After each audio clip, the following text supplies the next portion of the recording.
मुग्धा और उसकी सास के बीच पूरा समय सास के किसी न किसी काम को लेकर मतभेद चलते ही रहते हैं। बहू, ओ बहू, जरा चाय बना दे। मुग्धा चाय लेकर आती है। ये लीजिए, और कुछ चाहिए? अरे नहीं, बस चाय पीने का मन था। जाओ, तुम दूसरा काम करो। चाय पीने के थोड़ी देर बाद सास दोबारा मुग्धा को आवाज लगाती है। अरे बहू रे, आओ बहू, जरा हलवा तो बना दे, मीठा खाने को मन हो रहा है। इसी तरह मुग्धा की सास पूरा समय कोई ना कोई काम बताकर उसे रसोई से बाहर तक निकलने नहीं देती। कभी चाय, कभी हलवा, कभी पानी तो कभी दूध, हर समय खाने को चाहिए और उसके लिए अपने हाथ पैर बिल्कुल नहीं हिलाने। परेशान किया हुआ है इन्होंने। सास की जबरदस्ती परेशान करने की आदतों से दुखी मुग्धा एक शाम सचिन के साथ अपने कमरे में बैठी हुई बात कर रही होती है। सुनो जी, मम्मी जी की ये जानबूझकर मुझे परेशान करने की फरमाइशों से मैं बहुत फ्रस्ट्रेट हो चुकी हूँ। पूरे दिन में एक सेकंड का आराम नहीं मिलता। रसोई से बाहर कदम रखती नहीं कि बहू ये बना दे, बहुरी वो बना दे। अरे इनकी फरमाइशें चलती ही रहती है। अरे मुग्धा, माँ खाने की शौकीन है, पर उम्र हो चली है, खुद खाना नहीं बना सकती, इसलिए तुमसे बोलती है। अरे तो शौक भी उम्र देख कर रखने चाहिए ना। समझ में नहीं आता, हर समय फेविकॉल का जोड़ लगाए सोफे से चिपकी बैठी रहती है। इतना सब डाइजेस्ट कैसे हो जाता है उन्हें? अरे तुम मेरी माँ से इतनी नफरत कैसे कर सकती हो? मैं उनसे नफरत नहीं करती जी, बस परेशान हूँ। जहां मुग्धा अपने पति से ये सब बोल रही होती है, वहीं उसकी सास भी कमरे के बाहर दरवाजे से कान लगाए सारी बातें सुन रही होती है और अगली दोपहर रसोई में मुग्धा के पास जाती है। बहू, आज ना मेरा कुछ मसालेदार खाने का मन है। तो चाय बना दूं? मुझे बहुत पसंद है। अरे ना, ऐसा कर लिट्टी चोखा बना ले। और हाँ, जितना मसाला बातों में मिलाकर पति को सुनाती हो ना, सब्जी में भी वैसे ही डाला करो, खाना स्वादिष्ट बनेगा। सास की बात सुनकर मुग्धा हैरान रह जाती है। मतलब अब पूरा समय मुझ पर हुक्म चलाने के साथ बंद कमरे में हुई पति पत्नी की बीच की बातें भी सुनती है? अरे बात जब मेरी थी तो सुनने में क्या दिक्कत है? ये कहकर सास वहां से चली जाती है। अरे अब तो हद पार हो गई।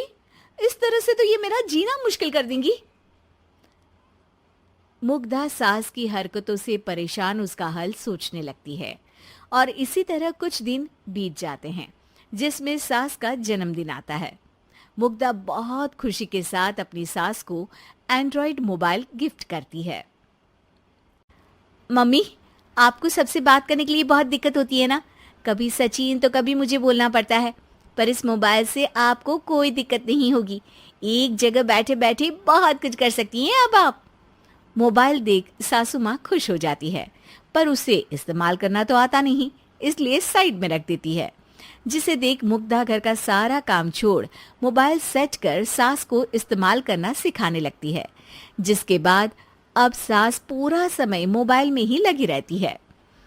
हाय, जब से मम्मी को मोबाइल मिला है मेरी लाइफ में कितनी शांति आई है। अच्छा है, इसी तरह बिजी रहे तो मैं भी सुकून की जिंदगी जी पाऊंगी। अब मुग्धा जब मन करे काम करना, जैसा चाहे वैसा खाना बनाकर खाना, पूरा समय रिलैक्स और खुश रहने लगती है। क्या बात है, आजकल तुम बहुत चहक रही हो। अरे मम्मी जी से छुटकारा जो मिला है, अब ना फरमाइशें ना छुप छुप कर बातें सुनना। अच्छा, तो मोबाइल गिफ्ट करने की ये स्कीम थी।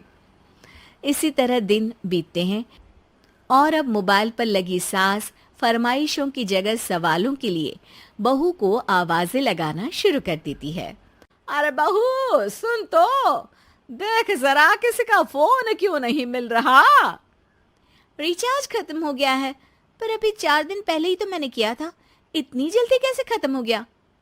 अरे मैंने कल तेरी कनाडा वाली मौसी सास से 3 घंटे बात की थी ना। क्या?